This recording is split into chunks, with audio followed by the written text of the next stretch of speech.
Assalamualaikum warahmatullahi wabarakatuh. Perkenalkan, nama saya Firdaus Taufik Dafiri. Saya mahasiswa baru Universitas Brawijaya tahun 2020 dari Manajemen Sumber Daya Perairan. Di sini saya akan menjelaskan peristiwa El Nino dan La Nina. Kita lanjut saja ke videonya.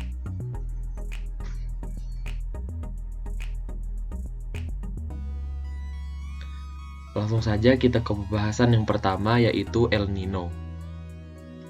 El Nino adalah peristiwa memanasnya suhu air permukaan laut di pantai barat Peru sampai Ekuador, Amerika Selatan, yang mengakibatkan gangguan iklim secara global.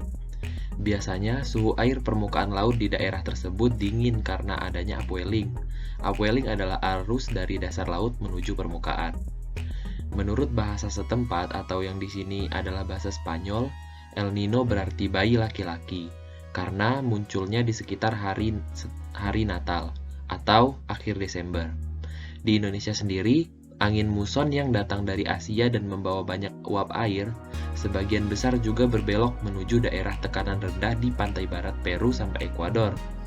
Akibatnya, angin yang menuju Indonesia hanya membawa sedikit uap air sehingga terjadilah musim kemarau yang panjang. Di sini terlihat ketika El Nino terjadi, maka sirkulasi Walker akan bergeser yang disebabkan oleh melemahnya angin pasat timur. Dampaknya bagi wilayah Indonesia adalah akan terbentuk subsiden atau turun, sehingga potensi pertumbuhan awan konvektif berkurang dan curah hujan pun akan berkurang. Secara umum, proses terjadinya El Nino melalui beberapa proses, yaitu adanya peningkatan suhu yang berada di perairan Pasifik bagian timur dan tengah, yang disebabkan karena air yang hangat bergerak ke wilayah timur Samudra Pasifik. Setelah terjadinya pemanasan suhu yang berada di perairan Pasifik bagian tengah dan timur, maka peristiwa tersebut mendorong terjadinya pembentukan awan dan akan meningkatkan curah hujan yang berada di kawasan tersebut. Setelah proses pembentukan awan, maka di bagian barat Samudra Pasifik akan mengalami tekanan udara yang meningkat. Hal ini akan menyebabkan terhambatnya pertumbuhan awan di atas lautan di bagian timur Indonesia dan akan mengakibatkan beberapa wilayah Indonesia mengalami penurunan curah hujan yang dikatakan jauh dari normalnya. Berikut adalah dampak El Nino terhadap kondisi cuaca global. Angin pasat timur melemah, sirkulasi monsun melemah, akumulasi curah hujan berkurang di wilayah Indonesia, Amerika Tengah, dan Amerika Selatan bagian utara. Cuaca di daerah ini cenderung lebih dingin dan kering. Potensi hujan terdapat di sepanjang Pasifik ekuatorial tengah dan barat serta wilayah Argentina. Cuaca cenderung hangat dan lembab. Dan dampak El Nino terhadap kondisi cuaca Indonesia adalah menyebabkan kekeringan panjang di Indonesia. Curah hujan berkurang dan keadaan bertambah menjadi lebih buruk dengan meluasnya kebakaran hutan dan fenomena kabut asap yang ditimbulkannya. Di sektor irigasi, hasil kajian menyebutkan bahwa kondisi beberapa DAS di Indonesia cukup kritis dan jumlahnya semakin banyak. Hal ini mengakibatkan penurunan atau peningkatan yang tajam dari debit minimum atau debit maksimum kekeringan hidrologis. Di sektor perikanan dan kelautan, hasil tangkapan ikan pada tahun-tahun El Nino juga dilaporkan menurun. Hal ini dikarenakan pada kondisi tersebut, ketersediaan pakan bagi ikan plankton juga berkurang.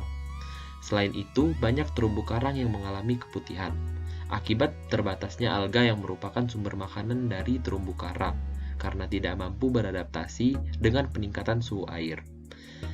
Memanasnya air laut juga akan mengganggu kehidupan jenis ikan tertentu yang sensitif terhadap naiknya suhu air. Kondisi ini menyebabkan terjadinya migrasi ikan ke perairan lain yang lebih dingin. Selanjutnya kita akan membahas La Nina. La Nina dimulai ketika El Nino mulai melemah dan air laut yang panas di pantai Peru sampai Ekuador kembali bergerak ke arah barat. Air laut di tempat itu suhunya kembali seperti semula atau bisa dikatakan dingin, dan upwelling muncul kembali. Kondisi cuaca menjadi normal kembali. Dengan kata lain, La Nina adalah kondisi cuaca yang normal kembali setelah terjadinya gejala El Nino, yaitu kebalikan dari El Nino La Nina adalah opposite-nya.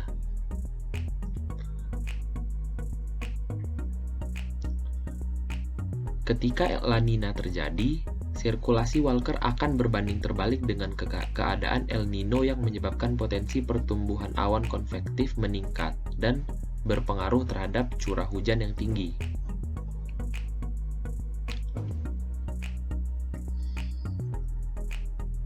Secara berturut-turut, El Nino bisa terjadi karena adanya penurunan suhu di permukaan perairan Samudra Pasifik bagian timur yang menyebabkan angin pasat timur yang bertiup dan menguat di sepanjang Samudra Pasifik. Kedua, karena adanya angin kencang yang bertiup di sepanjang Samudra Pasifik mengakibatkan massa air yang hangat akan terbawa ke arah Pasifik Barat, akan lebih banyak dan menyebabkan lapisan terangkat ke atas. Karena massa air hangat yang terbawa berjumlah lebih banyak, hal ini mengakibatkan massa air dingin di Pasifik Timur bergerak ke atas, kemudian mengakibatkan massa air hangat yang berpindah ke Pasifik Barat tersebut, atau kita kenal juga dengan peristiwa upwelling. Karena adanya pergantian massa inilah, maka suhu di permukaan air laut mengalami penurunan kembali bila dibandingkan dengan kondisi normalnya. Dampak La Nina terhadap kondisi cuaca di Indonesia. Dampak La Nina adalah curah hujan berlebihan yang akan menyertai kedatangan La Nina dapat menimbulkan banjir dan tanah longsor di berbagai wilayah di Indonesia. Jadi kesimpulannya adalah dua lakon ini, yaitu El Nino dan La Nina di panggung Samudra Pasifik, sama-sama menakutkan. Yang satu akan menyebabkan petaka kekeringan, dan sementara yang satu lagi akan memberikan ancaman banjir. Sekian penjelasan dari saya. Wassalamualaikum warahmatullahi wabarakatuh. Waalaikumsalam warahmatullahi wabarakatuh.